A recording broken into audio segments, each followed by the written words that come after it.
नमस्कार साथियों। नमस्कार एल साथियों। हम सीनियर कलर का पेपर सोल्व कर रहे थे और उसमें हमने 10% तक सोल्व कर लिए थे। 11% की ओर बढ़ते हैं। तो 11% को देख लेते हैं। प्रश्न नंबर जो 11 है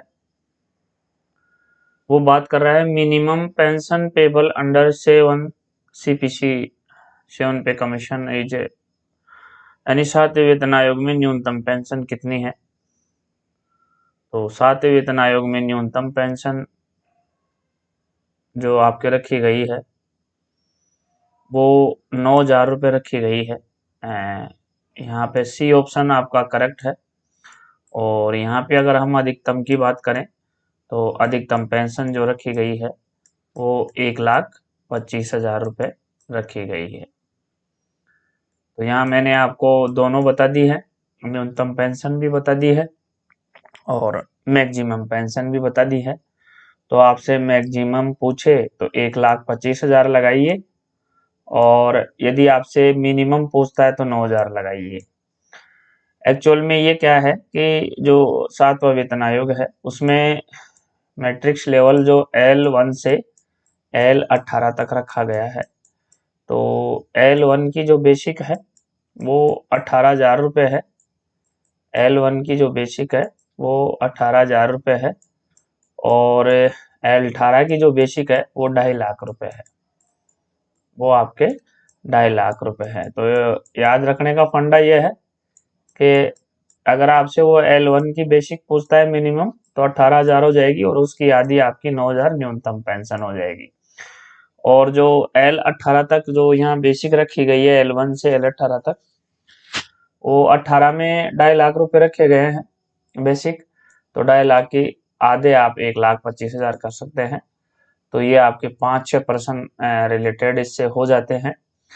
पूछा भी जाता है कि एल कितने तक रखा था है तो L1 से जो कि ग्रुप डी की वैकेंसी होती है। L1 जो ग्रुप डी का मैट्रिक लेवल होता है L1 होता है और ये 18 तक होता है। तो इसमें 18 की जो L18 की बेसिक है वो 2.5 लाख है। L1 की जो भी मिनिमम बेसिक ग्रुप डी की होती है 18,000 होती है। तो यहाँ न्यूनतम पेंशन की बात हो रही थी तो न्यूनतम पेंशन अपन 9,000 ले लेंगे ऑप्शन सी। और यदि वो वहाँ मैक्सिमम पेंशन पूछता है तो मैक्सिमम आपके 1,25,000 हो जाएगी। तो ये 5-6 प्रश्न हो गए इससे रिलेटेड। तो ये सारे आपके कंफर्म होने चाहिए। ये 11 नंबर का आपका प्रश्न था। अब इसमें जैसे L1 के लिए 18,000 लिया है तो थोड़ी बहुत आपको वैसे भी याद रखनी चाहिए। L1 के लिए जैसे 18,000 है, L2 के लिए जैसे आपके 19,700 रुपये है, 19,900 रुपये है।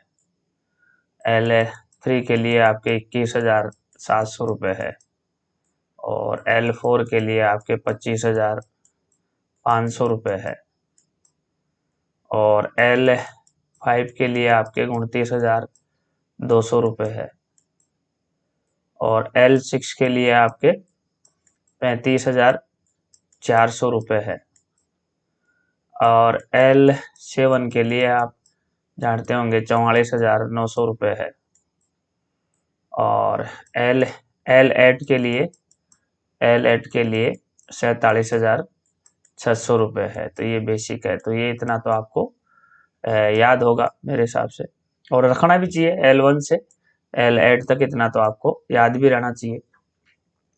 फिर हम प्रश्न 12 की बात करते हैं साथियों। तो इसमें L टाइप रोस्टर के लिए पूछा है। L type roster would be applicable on cadre strength of up to. L type roster कितनी सवर्ण सीमा तक लागू होता है तो वो 14 तक होता है। 14 पे L टाइप होता है। तो यहाँ डी ऑप्शन अपन ले लेंगे। इजी प्रश्न है इस पेपर में लेकिन अच्छे प्रश्न है। प्रश्न नंबर 13 है। 13 भी अच्छा प्रश्न है। इसमें पूछा है प्रथम श्रेणी सुविधा पास धारक के प्रति वयस्क किलोग्राम सामान ले जाने की अनुमति कितनी होती है। Kg luggage is permissible to be first class privilege pass holder के लिए पूछा है। तो प्रथम श्रेणी सुविधा पास के लिए पूछा है तो ये 70 केजी आपके आंसर हो जाएगा। अच्छा प्रश्न है। ऑप्शन डी यहाँ आपका बिल्कुल करेक्ट हो जाएगा। उसके बाद प्रश्न नंबर 14 है, इनमें से कौन से सॉफ्टवेयर केवल रेल नेट पे चलाए जा सकते हैं? तो which of the following software can be exceed only on rail net? तो रेल नेट पे ओनली ई ऑफिस को चलाया जाता है, जो कि आपके ऑप्शन ए में है। तो ये राइट आंसर आपका हो जाएगा। 15 नंबर प्रश्न की बात करें, भारत का सर्वाधिक ऊंचाई वाला रेल ब्रिज कहाँ निर्माणाधीन है? तो आप ये सभी चिनाब नदी पर बनाया जा रहा है, जो कि जम्मू कश्मीर में है। तो इसका आंसर आप जानते होंगे। तो ये ऑप्शन सी यहाँ है। Where is India's highest rail bridge under construction? कहाँ इसका निर्माण हो रहा है? तो जम्मू कश्मीर में है और ये चिनाब नदी पे बनाया जा रहा है। प्रश्न नंबर 16 है, ये भी बहुत अच्छा प्रश्न है। Quota of reservation to person with benchmark disability PWBD, यह डिसेबल्ड व्यक्तियों के लिए है। तो इसमें क्या था साथियों कि पहले ये 3% था, पहले ये 3% था, अब इसको बढ़ा करके 4% कर दिया गया है। तो काफी रेल साथी इसमें भी कंफ्यूज हो जाते हैं। जो विकलांग व्यक्तियों का कोटा था वो पहले 3% था, अब इसको 4% कर दिया गया है। तो आप 4% लगाएंगे, जो कि ऑप्शन ए में है, जो कि ए में है। उसी प्रकार से प्रश्न नंबर 17 है, स्काउट कोटा के तहत प्रति मंडल रेलवे प्रतिवर्ष तृतीय श्रेणी में कितने नियुक्ति कर सकता है? तो यहाँ पे वो स्काउट कोटा के तहत 2 नियुक्ति कर सकता है। How many candidates can be appointed on scouts and guide quota in grade C per year पर जोनल रेलवे? तो ये प्रति मंडल रेलवे प्रति वर्ष तृतीय श्रेणी की बात यहाँ है, सी कैटेगरीज की बात हो रही है। तो ये सी कैटेगरी में 2 कर सकता है, 2 अपन यहाँ ले सकते क्या, 2 लेंगे। तो ऑप्शन सी आपका यहाँ एक्यूरेट बैठ जाएगा। ऑप्शन सी बिल्कुल यहाँ आपका करेक्ट है। और ये प्रश्न नंबर 18 है, जो बहुत अच्छा है। ग्रुप ए में सीधी भर्ती का प्रतिशत क्या है? कई बार पूछा जाता है ग्रुप बी में सीधी भर्ती होती है क्या? तो ग्रुप बी में सीधी भर्ती नहीं होती है। यहाँ ग्रुप ए में पूछा है, तो ए में ग्रुप में सीधी भर्ती होती है, और उसका जो परसेंटेज होता है वो 50% होता है, जो कि आपके ऑप्शन बी में है। तो यहाँ बी ऑप्शन ले लेंगे। लेकिन यही यदि वो ग्रुप बी के बारे में पूछता या ए के बारे में पूछता, तो ग्रुप बी में क्या सीधी भर्ती का प्रतिशत है? तो ग्रुप बी में सीधी भर्ती नहीं होती है। ये आपको बहुत जरूरी ध्यान रखना है, क्योंकि ये प्रश्न मैक्सिमम बार आता रहता है, कई बार रिपीट हुआ, कई बार पूछा जाता है। जो आपके ग्रुप 4 हैं, ए, बी, सी और डी, 4 ग्रुप हैं। 4 में एक बी ग्रुप ऐसा है जिसमें सीधी भर्ती नहीं होती है, और इसी के बारे में प्रश्न पूछा जाता है। अब ए का भी पूछा था, तो ए का तो आपने उत्तर दे दिया, 50% होती है। वैसे सी में भी सीधी भर्ती होती है, डी में भी सीधी भर्ती होती है, लेकिन ग्रुप बी एक ऐसा ग्रुप है जिसमें सीधी भर्ती नहीं होती है, और ये प्रश्न बार बार पूछा जाता है, इसलिए मैंने आपको यहाँ बताया है। प्रश्न नंबर 19 की बात करें, प्रशासनिक स्तर पर स्थानांतरण के लिए न्यूनतम सेवा काल कितने वर्ष का होना चाहिए? तो जब प्रशासन ट्रांसफर करता है, अपने यहाँ ऑन रिक्वेस्ट ट्रांसफर की या म्यूचुअल ट्रांसफर की बात नहीं कर रहे, प्रशासनिक स्तर पर जो प्रशासन आपका स्थानांतरण करता है, उसके लिए न्यूनतम सेवा काल का समय पूछा गया है, कितना समय होना चाहिए? तो देखिए यहाँ अपन ट्रांसफर की बात करेंगे। एक होता है आपका ऑन रिक्वेस्ट ट्रांसफर, एक होता है आपका ऑन रिक्वेस्ट ट्रांसफर होता है, ऑन रिक्वेस्ट ट्रांसफर होता है। इसकी शर्तें होती हैं, उसमें मिनिमम समय का कोई उसमें मिनिमम समय जो उसमें ऑन रिक्वेस्ट की अलग होती है, और उसमें दूसरा होता है अपना म्यूचुअल ट्रांसफर, जिसमें कर्मचारी के बदले कर्मचारी इधर उधर एक दूसरे की जगह पे आ जाते हैं, वो म्यूचुअल ट्रांसफर होता है। लेकिन यहाँ प्रशासनिक स्तर पर बात हो रही है, प्रशासन में ट्रांसफर करे उसके लिए कितने न्यूनतम सेवा काल की वर्ष की जरूरत है? तो उसके लिए 0 है।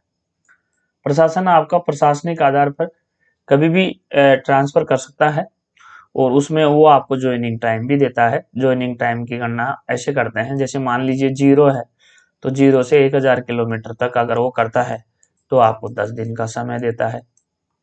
और मान लीजिए वो 1000 किलोमीटर से 2000 किलोमीटर तक करता है, तो उसमें आपको वो 12 दिन का समय देता है। और मान लीजिए वो 2000 से अबोव है, तो 2000 से अबोव के लिए वो आपको 15 दिन का समय देता है। और ये 2000 किलोमीटर से ऊपर है और आप ट्रेन या बस से नहीं जाकर के हवाई मार्ग से जाते हैं, तो आपको 12 दिन का समय देता है। तो ये इस प्रश्न से रिलेटेड बातें थी और ये पूछा जाता है। ऐसे रिलेटेड हर कोई बात मैं बताता नहीं हूँ, जो पेपर में पूछी जा रही है। अपने लेटेस्ट 21-22 के पेपरों का अवलोकन करें तो उनमें ये प्रश्न पूछे जा रहे हैं, तो उसी से हिसाब से मैंने आपको ये इसमें व्याख्या के हिसाब से आपको बताया है, एक्सप्लेन के हिसाब से बताया है। तो यहाँ पे 0 आ जाएगा। जो प्रशासनिक आधार है वो उसमें कभी भी एक दिन भी नहीं देखा जाता, या एक दिन या 2 दिन, या चाहे बोले आप आए और आते ही आपका ट्रांसफर हो गया, ऐसा भी हो सकता है। कई बार तो हो सकता है आपको ज्वाइनिंग ही नहीं करने दे और कहते हैं आप वापस चला जाओ वहीं पे ज्वाइन कर लो, तो ये भी होता है। तो इसलिए यहाँ 0 आपका जो सी ऑप्शन है 0 होगा। प्रश्न नंबर 20 की बात करें साथियों, प्रश्न नंबर 20 आरटीआई से रिलेटेड है और आरटीआई से रिलेटेड वेलफेयर इंस्पेक्टर हो, सीनियर क्लर्क हो, जूनियर क्लर्क हो, एपीओ, एमओ, इनमें आरटीआई से संबंधित 1-2 प्रश्नों का समावेश पेपर में जरूर होता है। पूछता क्या है, मैक्सिमम बार जो पूछता है आरटीआई की फुल फॉर्म पूछता है तो राइट टू इंफॉर्मेशन होता है, राइट टू इंफॉर्मेशन होता है फुल फॉर्म। अधिनियम किस वर्ष में अधिनियमित किए गए, तो ये जो अधिनियमित किया गया था वो 12 अक्टूबर 2005 को किया गया था, इतना आपको यहाँ ध्यान रखना है। और संसद में ये 15 जून 2000 संसद में ये 15 जून 2005 को पास हो गया था और पूरे देश में ये 12 अक्टूबर 2005 को लागू हो गया था, जम्मू कश्मीर को छोड़ करके।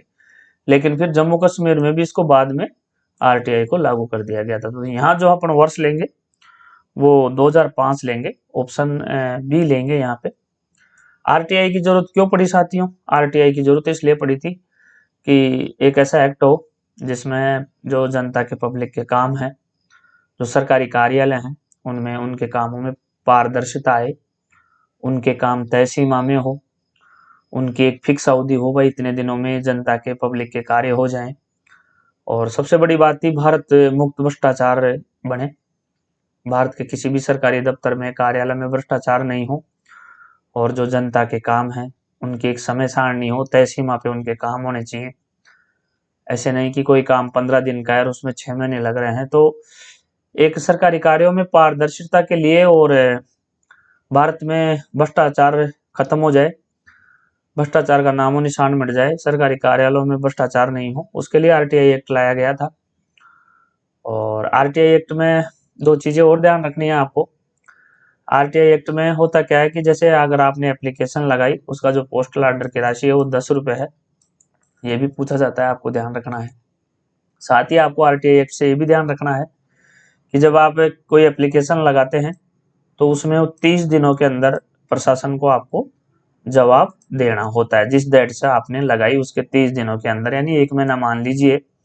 साथ में आपको ये भी उसमें ध्यान रखना होता है कि अगर कोई मुद्दा जीवन विशेष से जुड़ा हुआ है, इमरजेंसी से जुड़ा हुआ है, तो 48 घंटों के अंदर, यानी 48 घंटों का मतलब 2 दिन के अंदर वो जानकारी आपको रेल प्रशासन मुहैया, या सरकारी दफ्तर या जो भी प्रशासनिक दफ्तर है, सरकारी कार्यालय है, वो आपको जीवन विशेष इमरजेंसी से जुड़ा हुआ है, जीवन मुद्दों से जुड़ा हुआ है, तो वो जानकारी आपको 1 महीने के बजाय 2 दिन में भी दी जा सकती है आरटीआई के जरिए। प्रश्न नंबर 21 की बात करें साथियों, प्रश्न नंबर 21 बहुत अच्छा है और ये इसकी फुल फॉर्म जो आरडीएसओ है ये लखनऊ में है और लखनऊ यूपी में पड़ता है। आरडीएसओ है जो आपका लखनऊ में है और लखनऊ यूपी में पड़ता है। अब सवाल ये है कि यहाँ आरडीएसओ की फुल फॉर्म पूछी गई है और ये ऐसी सुपरहिट फुल फॉर्म है साथियों कि आपके ये टेक्निकल में, नॉन टेक्निकल में, जेई में, एडब्ल्यूएम में, आपके वेलफेयर इंस्पेक्टर में, एपीओ में, आरडीएसओ एक ऐसा नाम है।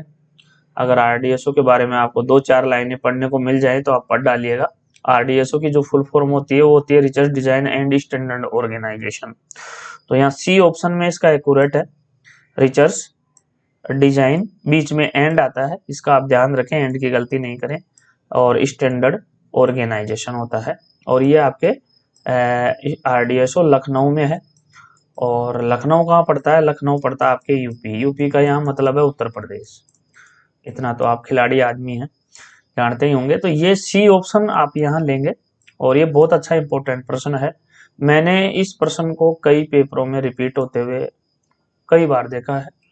तो आरडीएसओ का प्रश्न आपका गलत नहीं होना चाहिए, इसके साथ ही हम चलते हैं 22 नंबर का प्रश्न है, एनसीआर का मुख्यालय कहाँ है। देखिए साथियों, यहाँ मुख्यालय से संबंधित देखिए दूसरा प्रश्न आ गया। अब टोटल मुख्यालय आपके 18 है, तो एक छोटा सा टॉपिक है मुख्यालय का। आप इसको मेरे हिसाब से यदि आप तैयारी कर रहे हैं तो एक दिन आपको 10 मिनट लगेंगे एक पेज पे इसका डायग्राम बना के याद ही कर लीजिए, क्योंकि मुख्यालय से संबंधित अब इस पेपर में दूसरा प्रश्न है, तो मुख्यालय का प्रश्न कहीं ना कहीं अपने जो अपन रेलवे डिपार्टमेंटल की तैयारी कर रहे हैं उनमें मुख्यालयों का प्रश्न आ ही रहा है। ये रुक नहीं रहा है, ये प्रश्न रेगुलर ये बार बार रिपीट हो रहा है। अभी थोड़ी देर पहले हमने जबलपुर देखा था, WCR का मुख्यालय, अब NCR का पूछ लिया। तो NCR का मुख्यालय की हम बात करें तो ये नॉर्थ सेंट्रल रेलवे इलाहाबाद हो जाएगा, जिसको आजकल हम प्रयागराज बोलते हैं, तो यहाँ ए ऑप्शन हो जाएगा। तो इस हिसाब से आप एक तो दिवस यहाँ साथ में रखें, दिवस का भी एक पर्सन जरूर आता है, डेज दिवस, और एक आप ये मुख्यालय। ये इन दिवस का तो आप वैसे रेल की तैयारी कर रहे होंगे जब भी जानते हैं, एक पर्सन दिवस का आ जाता है, कई बार 2 आ जाते हैं, तो यहाँ 2 मुख्यालय के आ चुके हैं अब तक। तो आप मुख्यालय से संबंधित प्रश्नों का भी विशेष ध्यान रखें, और कोई ज्यादा बड़ा टॉपिक नहीं है मुख्यालय का, आप आसानी से याद कर सकते हैं। तो यहाँ 22 में हम ए ऑप्शन यहाँ ले लेंगे। इसी के साथ हम 23वें नंबर पे प्रश्न पे चलते हैं। यहाँ देख लीजिएगा, भारतीय रेल कार्मिक सेवा का प्रशिक्षण कहाँ होता है। Where is the training of Indian railway personnel service officer head. तो ये बहुत ही अच्छा प्रश्न है और कई बार पूछा गया है। तो ये बड़ोदरा में होता है साथियों, ये बड़ोदरा में होता है, बड़ोदरा गुजरात में है, बड़ोदरा में होता है। बड़ोदरा कहाँ है, लाल चौक के पास, ये लाल बाग के पास गुजरात में है। यहाँ ऑप्शन ए हो जाएगा आपका। उसी प्रकार देखिए 24 नंबर का प्रश्न है, ये भी अच्छा है। चतुश्रेणी लेवल फर्स्ट की बात हो रही है, यहाँ GP 1800 ग्रेड पे की बात हो रही है। में नियुक्ति के लिए सक्षम अधिकारी कौन है। Who is the appointing authority for group D in level first GP grade pay 1800। तो इसमें जो आपका जो सक्षम अधिकारी होता है ज्वाइनिंग के लिए, नियुक्ति के लिए, वो होता है आपके इसमें जूनियर स्केल ऑफिसर होता है। तो आपका यहाँ पहला ऑप्शन ही बिल्कुल आपका करेक्ट हो जाएगा। बहुत छोटे छोटे और इजी प्रश्न है, अच्छे प्रश्न है, और ये प्रश्न सभी के लिए उपयोगी है। तो अच्छे प्रश्न है, इनके माध्यम से आपको एक आइडिया लगेगा और एक अभ्यास होगा। तो इन प्रश्नों को मतलब सीरियस लें, गंभीर लें और अच्छी तरह से इनका अध्ययन करें। अब जैसे 25 है, विदिशायक लेवल 7 में, यहाँ 7 की बात हो रही है, तो लेवल 7 के लिए बेसिक हो जाती है आपकी 44,900, यानी SSC लेवल की बेसिक हो जाती है। तो यहाँ लेवल 7 की अपन बात करें, लेवल 7 में बेसिक आपकी हो जाती है 44,900 रुपए हो जाती है।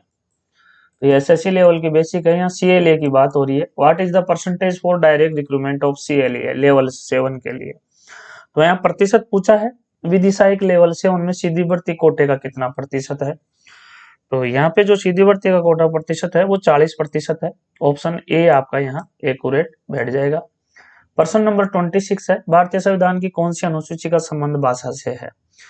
तो 22 भाषाएं हैं 8वीं अनुसूची में, आप ये सभी जानते हैं राजभाषा का ये प्रश्न है, और इसको आप बहुत अच्छी तरह से हैंडल कर सकते हैं। आपको पता भी होगा भारतीय संविधान में which schedule of the Indian constitution deals with language. तो 8वीं अनुसूची है, आप ये सभी जानते होंगे, और 8वीं अनुसूची में वर्तमान में 22 भाषाएं हैं जिनको भारतीय संविधान ने मान्यता दे रखी है, जिनमें अंग्रेजी शामिल नहीं है और नेपाली एकमात्र विदेशी भाषा है। तो वर्तमान में 22 भाषाएं हैं। राजभाषा का क्वेश्चन है, बड़ा अच्छा प्रश्न है।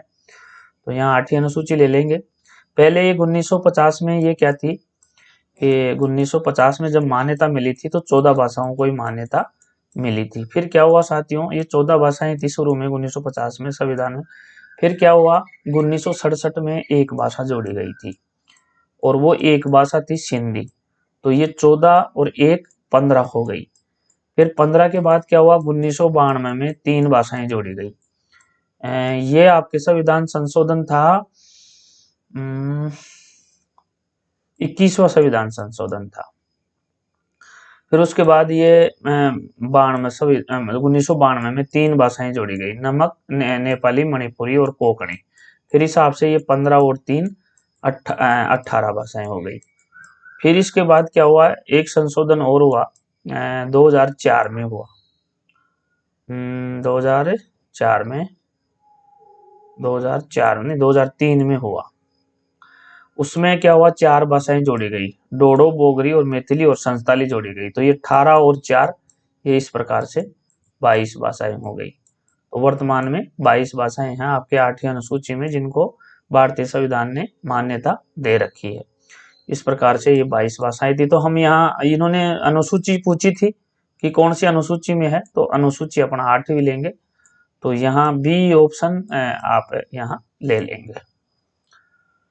67 में सिंधी जोड़ी गई थी किसी संविधान संशोधन के तहत, और 1992 में एक भाषा विधान संशोधन हुआ था। तो उसमें ये नेपाली, मणिपुरी और कोंकणी जोड़ी गई थी। तो ये 15 और 3 18 हो गई थी। और 2003 में 92वां संविधान संशोधन हुआ था, उसमें ये 4 भाषाएं बोडो, डोगरी, मैथिली और संताली जोड़ी गई थी। तो ये टोटल 22 भाषाएं हो गई थी। तो आप देख सकते हैं यहाँ 8 ही लेंगे अपन, 8 ही अनुसूची है, बहुत बड़ा हो गया एक्सप्लेन।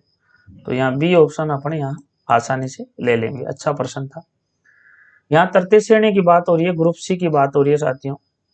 ग्रुप 4 ही है रेलवे में, ग्रुप सी है, ग्रुप डी है, ग्रुप ए और बी है। ग्रुप ए और बी में ऑफिसर आ जाते हैं, और ग्रुप सी और डी में अपने जो कर्मचारी हैं वो आ जाते हैं। तो यहाँ पूछा इन्होंने, what is the upper age limit for recruitment in group C और अनारक्षित कैंडिडेट यू आर कैंडिडेट।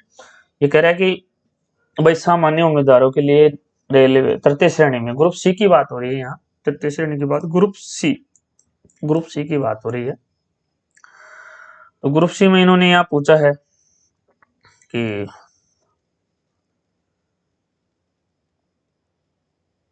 तृतीय श्रेणी में सामान्य उम्मीदवारों की नियुक्ति की अधिकतम आयु सीमा क्या है। तो यहाँ what is the upper age limit for recruitment group C के लिए पूछा है, यू आर अनारक्षित कैंडिडेट के लिए। तो 30 आ जाएगी साथियों। यहाँ ऑप्शन में डी आपका एक्यूरेट हो जाएगा। उसके बाद हम बात करें प्रश्न नंबर 28 की बात करें, नवनियुक्त कर्मचारी को कितनी अवधि तक प्रोबेशन पर रखा जाता है वर्षों में। What is probation period in years of newly appointment employ. तो इसके लिए जो वो समय है वो 2 साल का है। 2 साल तक आप अस्थायी रहते हैं, रेलवे में जॉब लगती है। तो 2 साल तक का जो पीरियड माना जाता है वो टेम्परेरी पीरियड माना जाता है। प्रोबेशन पीरियड जिसको आप बोलते हो वो माना जाता है। तो 2 ईयर्स यहाँ आपका राइट हो जाएगा। 2 ईयर्स यहाँ आपका राइट हो जाएगा। और 2 ईयर्स का मतलब यहाँ बी ऑप्शन बिल्कुल करेक्ट है। तो 28 में अपने यहाँ बी ले लेंगे। इसी के साथ प्रश्न नंबर 29 है, सीधी भर्ती में पिछड़े वर्ग हेतु कितना आरक्षण प्रतिशत है। तो साथियों एक बार ये पिछले वीडियो में मेरे से भी इसमें चूक हो गई थी एक बार, कई बार हो जाता है मेरे से भी, मैं भी इंसान हूँ, मेरे से भी गलती हो जाती है और गलती सबसे हो जाती है। तो उसमें मैंने थोड़ा सा इस प्रश्न का गलत उत्तर दे दिया था, बाद में कमेंट्स में मैंने उसको सही कर दिया था। तो इसमें मैं भी कई बार कंफ्यूज हो जाता हूँ, पढ़ाते पढ़ाते दिमाग कहीं और चला जाता है, मेरा भी एंटीना कहीं और पकड़ लेता है। सीधी भर्ती में पिछड़े वर्ग है तो कितना आरक्षण है। तो ये जो 29 नंबर का प्रश्न है, इसमें सीधी भर्ती की बात कर रहा है और वहां पदोन्नति की बात चल रही थी। तो मैंने किया क्या कि वहां सीधी भर्ती को नहीं मान के मैंने जो अपने डिपार्टमेंटल भर्ती होती है उसको आधार बना के उत्तर दे दिया। तो सीधी भर्ती में होता है क्या, जो ओबीसी के लिए है वो 27% है। जो ओबीसी के लिए आरक्षण है सीधी भर्ती में वो 27% है। और ये जहां तक शायद मुझे ध्यान है कि 1992 में सुप्रीम कोर्ट का एक डिसीजन आया था, उसके तहत इसको ये 27% रखा गया था। अब मैंने पिछले पेपर में क्या किया, इसको पदोन्नति वाला समझ के, जबकि पदोन्नति में ओबीसी का कोई आरक्षण नहीं होता है, पदोन्नति में ओनली एसटी एससी को आरक्षण दिया जाता है। तो ये ओबीसी का 27 था और 7.5 यहाँ एसटी के लिए और 15 यहाँ एससी के लिए, 15 एससी के लिए और 7.5 एसटी के लिए और 27 आप ले लेंगे ओबीसी के लिए। तो ये सीधी भर्ती के लिए था। मैंने पिछले पेपर में कंफ्यूज होकर पदोन्नति के हिसाब से बता दिया था, तो उसको भी आप सही कर लेना अगर पिछला वीडियो देखे हो तो। वैसे मैंने कमेंट्स में उसका जवाब दे दिया था। तो अच्छा प्रश्न है। तो यहाँ पर 27 ले लेंगे ओबीसी के लिए, डी ऑप्शन आपका यहाँ करेक्ट हो जाएगा। इसके साथ ही हम 30 नंबर के प्रश्न पे चलते हैं साथियों। 7वें वेतन आयोग में कितने वेतन मैट्रिक्स लेवल हैं? तो मैंने अभी पिछले प्रश्न में किया था कि ये 7वें वेतन आयोग में L1 से L18 तक टोटल 18 हैं। ये L1 है जो ग्रुप डी का है, जिसकी बेसिक 18,000 रुपया पर मिनिमम मानते हैं और 18,000 रुपये है। और L18 की 2.5 लाख है बेसिक। वे 2.5 लाख उनकी होती है जो कैबिनेट लेवल के अधिकारी होते हैं, उनके लिए ये L18। तो अपन जब भी पूछे वेतन मैट्रिक्स लेवल पूछे तो टोटल रेलवे में 18 है, L1 से रेलवे में 17 तक है। एक ही अपन ये कैबिनेट लेवल के अधिकारी के लिए लेते हैं, तो उत्तर अपना हमेशा 18 ही रहना चाहिए। यहाँ 17 नहीं लगाना है अपने को, ये ध्यान रखें, अपने को L18 ही लगाना है। काफी रेल साथी इसमें कंफ्यूज हो जाते हैं, तो यहाँ ए ऑप्शन है आपका बिल्कुल करेक्ट होगा, 18 जाएगा। L1 से L18। L1 में अपने ग्रुप डी वाले आ जाते हैं जिनकी बेसिक 18,000 होती है, और L18 में कैबिनेट लेवल के अधिकारी, सेक्रेटरी लेवल के अधिकारी आ जाते हैं, उनकी बेसिक 2.5 लाख होती है। अब न्यूनतम पेंशन का भी बताया था मैंने कि इसके आधे कर लो 9,000 हो जाएंगे, ये न्यूनतम पेंशन हो जाएगी 7 पे कमीशन की, और 2.5 लाख के आधे कर लो तो 1,25,000, ये आपके मैक्सिमम पेंशन हो जाएगी। तो इसमें भी कहीं कोई कंफ्यूज होने वाली बात नहीं है। चलिए 31 पे चलते हैं। 31 पे है अनुशासन आवाम अपील नियम के अंतर्गत अपील की समय सीमा कितने दिन है? तो ये अच्छा प्रश्न है। यहाँ पे आंख मीच के मारिए, 1.5 महीना है, 45 दिन, चाहे इसको आप 1.5 मंथ बोल दीजिए, 45 दिन बोल दीजिए, एक ही बात है। तो बी ऑप्शन आपका यहाँ करेक्ट हो जाएगा। इसी प्रकार 32 में चलते हैं। अनुशासन अपील नियम के अंतर्गत जांच अधिकारी की नियुक्ति किस नियम के तहत की जाती है? तो जांच अधिकारी की जो नियुक्ति की जाती है वो रूल नंबर 9 के तहत की जाती है, तो यहाँ सी ऑप्शन करेक्ट हो जाएगा आपका। प्रश्न नंबर 33 है, निलंबन हेतु प्रयुक्त होने वाले मानक फारक का नंबर क्या है? तो अब ये स्टैंडर्ड फॉर्म है। अब इसमें तो आपको ये टोटल 14 हैं, आप याद कर सकते हैं, इसमें तो आप सारे याद कर सकते हैं। जैसे मुख्य मैं बता सकता हूँ आपको। बड़ी शास्त्री के लिए SF 5 है, छोटी शास्त्री के लिए SF 11 है, रिटायर कर्मचारी को अगर रेलवे चार्जशीट देता है तो उसके लिए SF 14 है, निर्वापत्तों की स्वीकृति के लिए SF 3 है, निलंबन से बहाली के लिए SF 4 है, प्रस्तुति अधिकारी की नियुक्ति के लिए SF 8 है, दस्तावेजों के निरीक्षण की अनुमति नहीं देना उसके लिए SF 6 है, संयुक्त कार्रवाई के आदेश के लिए SF 10 है, जो SF 9 है ये नियम हटा लिया गया है। अब यहाँ डीम्ड सस्पेंशन की बात करें तो SF 2 है। अब एक बार पूछ लिया था कि छोटी शास्त्री में जांच करने की कार्रवाई के लिए क्या है, तो SF 11 भी है। छोटी शास्त्री में बड़ी शास्त्री की कार्रवाई के लिए क्या है, तो वो SF 11A है। और एक बार एक प्रश्न और अभी शायद बीकानेर डिवीजन में पूछा गया था वेलफेयर इंस्पेक्टर में कि बड़ी शास्त्री में छोटी शास्त्री की कार्रवाई के लिए कौन सा स्टैंडर्ड फॉर्म यूज करते हैं, तो कई बार गहराई से भी पूछ लेते हैं, तो वहाँ स्टैंडर्ड फॉर्म 11C हो जाएगा। अब यहाँ निलंबन के लिए पूछा है तो निलंबन के लिए अपन SF 1 ले लेंगे। SF 3 होता है जो निर्वापत्तों की स्वीकृति के लिए होता है, SF 5 होता है जो बड़ी शास्त्री की चार्जशीट के लिए होता है, SF 7 बड़ा ही इंपॉर्टेंट है, ये जांच अधिकारी की नियुक्ति के लिए होता है। तो छोटा सा टॉपिक है और इसमें से 2 प्रश्न आ जाते हैं, तो मेरा कहना आपके लिए एडवाइस ये है कि ये तो मुश्किल से 10-12 स्टैंडर्ड फॉर्म है। अगर आपको 10-12 लाइनें याद करने से आपके 2 प्रश्न सही हो जाते हैं तो ये 15-20 मिनट का काम है, एक दिन इनको रट्टी डालिए, हमेशा के लिए जड़ी खत्म। तो चलिए 34 में चलते हैं। यहाँ आंसर अपना SF 1 ले लेंगे, निलंबन के लिए ऑप्शन ए ले लेंगे यहाँ। उसी प्रकार 34 में चलते हैं साथियों। 34 नंबर का प्रश्न भी बहुत अच्छा है, मास्टर सर्कुलर का प्रश्न पूछा है इन्होंने। मास्टर सर्कुलर है, बहुत ही मास्टर सर्कुलर भी आपको थोड़े बहुत इंपॉर्टेंट याद होने चाहिए। अब यहाँ मास्टर सर्कुलर इन्होंने जो प्रश्न पूछा है वो मास्टर सर्कुलर 34 के बारे में पूछा है। इन्होंने पूछा है कि रेलवे में कौन सा मास्टर सर्कुलर क्रमांक है जो अराजपत्रित कर्मचारियों की वरिष्ठता के बारे में है, यानी which master circular MC in railway deals with seniority of non gazetted के लिए MC 34 आता है, तो आपका यहाँ ऑप्शन ए हो जाएगा। प्रश्न नंबर हम 35 की बात करें, बड़ी शास्त्री के आरोप पत्र के साथ कितने अनुलग्न होते हैं, तो यहाँ अनेक्षर पूछा है, तो आंख मीच के मारिए 4 होते हैं, इसको रट्टा मार लीजिए।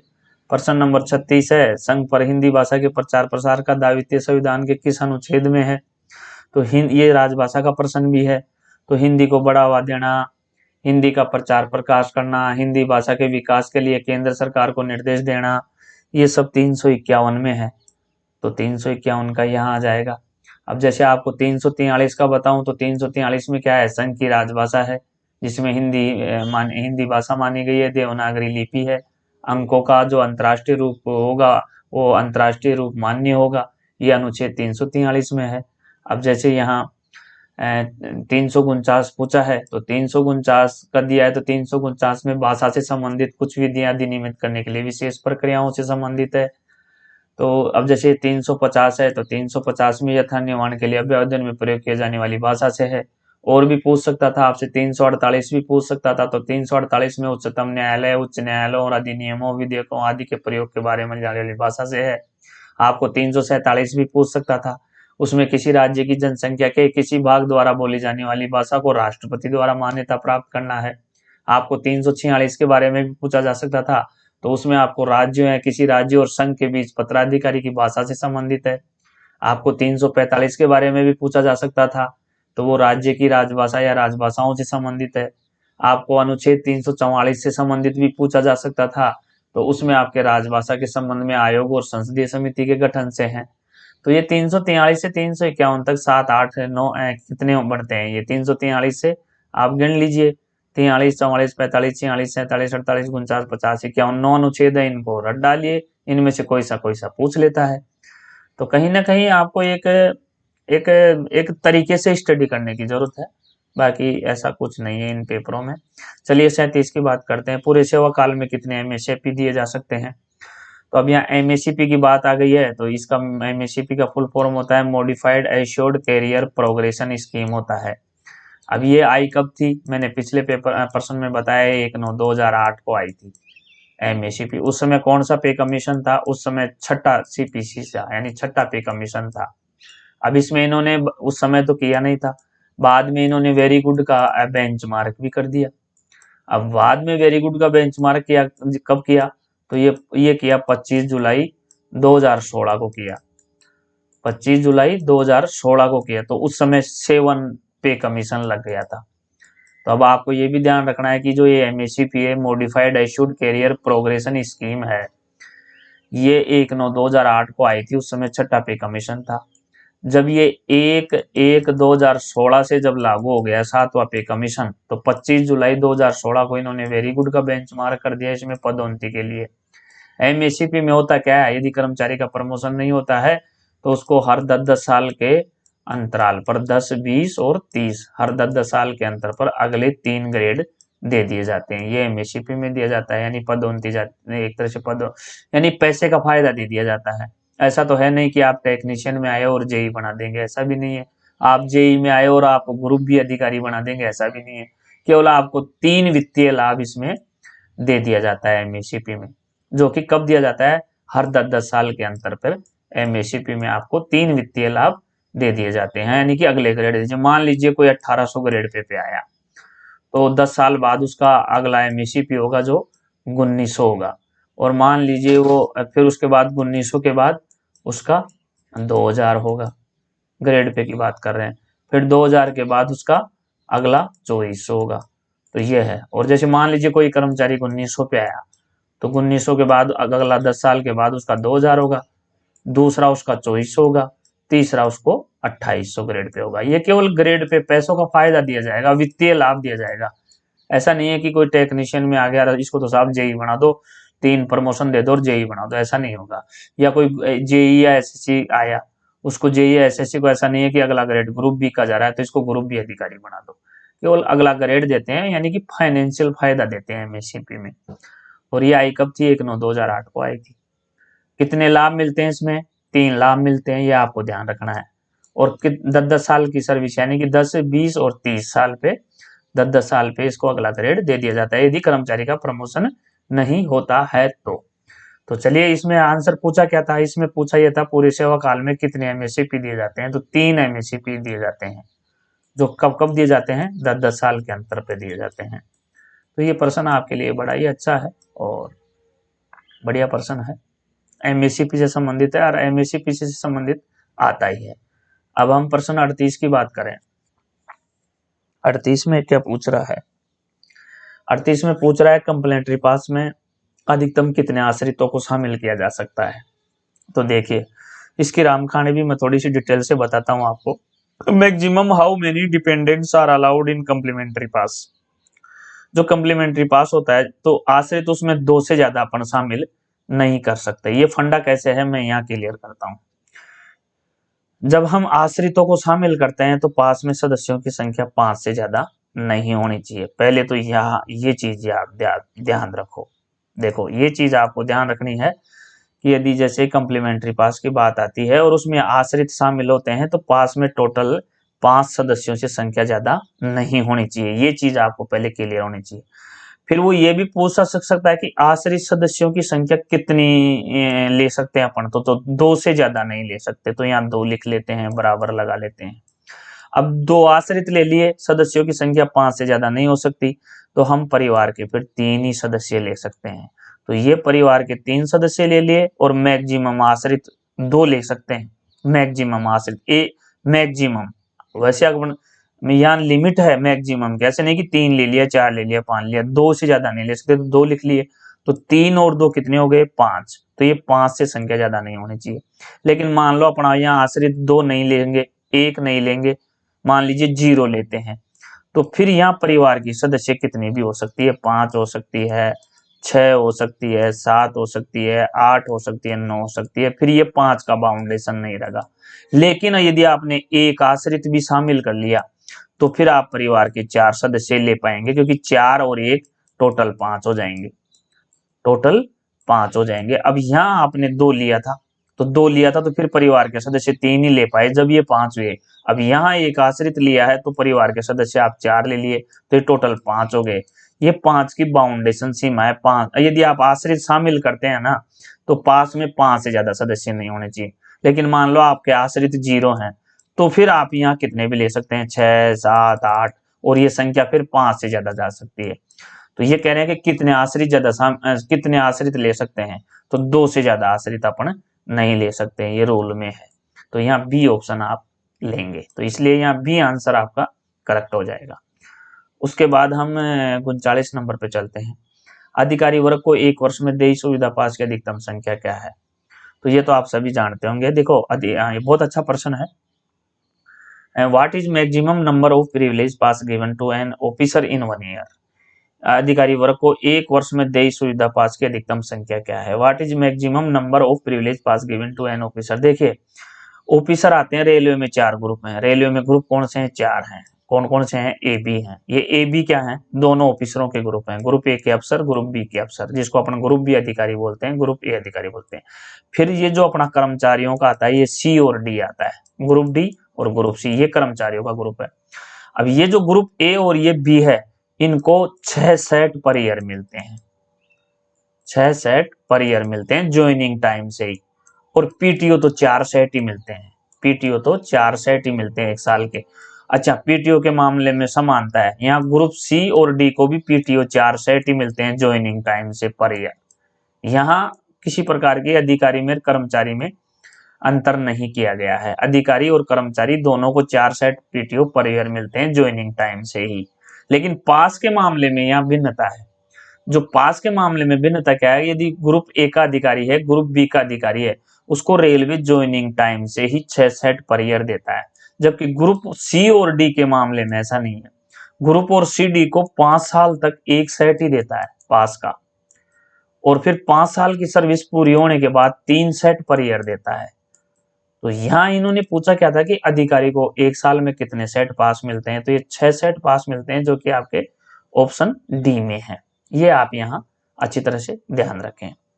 अब प्रश्न नंबर 40 है। यहाँ प्रश्न नंबर 40 है, महाप्रबंधक को मेटल टोकन के लिए पात्र है। देखिए ये भी बहुत अच्छा प्रश्न है। यहाँ अधिकारियों की बात हो रही है। अब अधिकारियों को जो पास मिलता है वो मिलता है प्लेटिनम, स्वर्ण, रजत और ब्रॉन्ज। तो ये प्लेटिनम पास तो आजकल खत्म कर दिया गया है, इसके तो आप कट्टा मार दीजिए, इसका तो नामो निशान मिट गया है रेलवे में, इसका तो नामो निशान मिल गया है। प्लेटिनम तो है ही नहीं पास, अब इसको खत्म कर दिया गया, तो ये तो गया काम से। इसको तो याद रखने से, बात करने से ही बेकार है। प्लेटिनम आजकल खत्म कर दिया गया। अब ये जो स्वर्ण गोल्ड पास मिलता है ये जीएम को मिलता है, जीएम से ऊपर के अधिकारियों को मिलता है। जीएम और जीएम से ऊपर के अधिकारियों को मिलता है। अब जीएम से ऊपर के अधिकारी कौन है? रेलवे बोर्ड के अधिकारी हैं।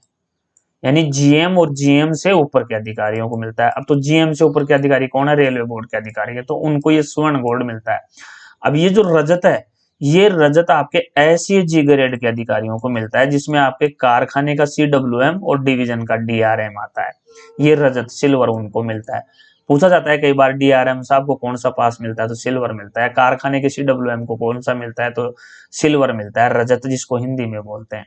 और ये जो कौन से पास है, ब्रॉन्ज जिसको अंग्रेजी में बोलते हैं, ये ग्रुप बी अधिकारियों के लिए है। ये ग्रुप यानी जेएजी, जेएजी ग्रुप बी अधिकारियों को मिलता है। तो ये तीनों का मैंने डिटेल, अब यहाँ पूछा क्या था, यहाँ महाप्रबंधक के लिए पूछा था, तो इसलिए गोल्ड पास आ जाएगा, स्वर्ण पास। तो ये बी आंसर आपका यहाँ करेक्ट हो जाएगा। तो चलिए साथियों, इस सेट में इतना ही। 41 से आगे हम फिर बढ़ेंगे पार्ट 3 में। तब तक के लिए आगे दीजिए नमस्कार, थैंक यू वेरी मच, बहुत बहुत धन्यवाद आपको, और पढ़ते रहिए। बी आर क्लासेस की शुभकामनाएं आपके साथ हैं। जय हिंद, जय रेलवे, जय भारत।